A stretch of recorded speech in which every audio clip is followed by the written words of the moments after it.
Sometimes watching your neurodivergent teen or young adult struggle can feel like living in the movie Groundhog Day. You watch them make the same choices over and over. You watch them have the same challenges and end up with the same consequences repeatedly, and you're not sure how to help them. Hey, I'm Crystal Wagner. I'm a professional life coach, and I'm an autistic and ADHD mom of two neurodivergent daughters, and we all have times that we tend to get stuck. The key is finding those patterns and being aware of them so that we can put systems in place to help ourselves and our children overcome them. In this episode, let's talk about what you can be doing to help your neurodivergent teen or young adult so that they can get unstuck a little bit faster next time. The first thing we want to do is watch for those patterns. When do you notice that your child tends to get stuck? Do they maybe have a long day in classes or in activities with a lot of people, and then they need some downtime with nothing else going on? Do they end up in sensory situations where they are completely overwhelmed, and so now they need to remove all the sensory stimulus, maybe just sit in their car for a while and let their nervous system calm down? What is it that tends to cause your child to get stuck? Maybe even pause this for a minute and think about what was the last time that you noticed your child get stuck and what was happening before that? What led up to that shutdown when they froze and they weren't able to do anything? Noticing the patterns of who they were around, what was the sensory stimulus, what was expected of them, how much executive function did they need to have, how much interaction with other people did they need to have. Notice all these little details because that adds up to the big picture of sensory overload, your whole system being overloaded and not being able to function. So you maybe pause for a minute and think about the last time that your child got stuck. What are some of those patterns? And then once you notice those patterns, proactively have a conversation with your child. I have had times I've said, hey, I notice that you tend to get stuck when this happens.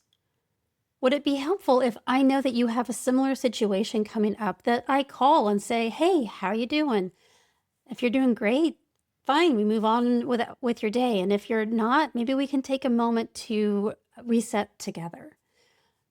Asking permission ahead of time allows them to invite you into their life and into their support network without you taking it over and trying to have control over their life in a way that is not appropriate for a young adult. Asking that permission allows them to have the agency to say, yeah, you know what? I do get stuck then. It would be helpful for you to check on me. I have to be careful to not overextend that to other situations too. I know the ways that my children tend to get stuck. And if I've asked permission, hey, do you want me to check in these times?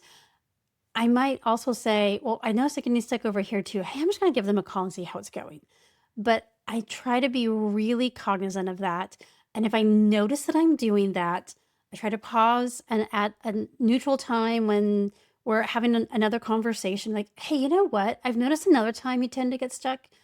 Ask permission then. If you notice that you're overstepping and trying to get more involved in more aspects of their day, pause and ask them, how would it be helpful for me to help you? It might also be helpful for you to help prompt them to think through situations. And hey, I notice you get stuck at these times. What's happening before that? What are you feeling in that moment? And what are you accomplishing by the actions that you're taking immediately after that? And then you could talk through, is that helpful? Are you able to then move on? Or do you need to have some boundaries in place to help make sure you don't get stuck in that space of recovery? Asking the questions with open-ended questions and without specific thoughts in mind of how they might answer is a way that you can help them learn to deal with their challenges and to put plans in place to come out on the other side. Finally, you have an opportunity to help them become more independent. As you notice that their capacity is increasing, maybe they have had some more opportunities to practice the skills. Maybe some other things in their life are calming down and they don't have as many demands on their executive function and on their sensory system that maybe they could handle a little more. Maybe have that conversation and say, hey, I've noticed you've really been handling it well when this happens. Do you still want me to help you then? Or would this be a good time to wean off? You might even be able to talk through steps with them to find ways that you can still support them, but maybe not as much. You might find ways that you can still provide support, still be that safety net for your child without carrying them through the situation. This is hard. It takes discernment on our part to notice what's happening, to notice the patterns, and to notice when they're making improvements. And sometimes, honestly, it can sneak up on us.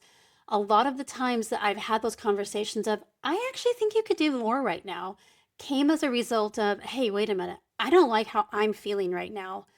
And I would realize I'm feeling resentful because I think she has more capacity. And we have just gotten into this habit of me supporting her, and she's not moving forward on her own. So it's okay if you need to pause and reevaluate, have grace for yourself and for your child. This is hard to release control. It's hard to know how to support them. It is hard for them sometimes to step up. So it's a process, and it's not going to look perfect. It's not going to look linear. It'll look just like your child needs it to look. I hope this has been helpful as you think about how you can help your neurodivergent teen or young adult to get unstuck and how you can support them. And as always, if you have any questions or need any support, please feel free to reach out to me. Thanks for watching. I'll see you next time.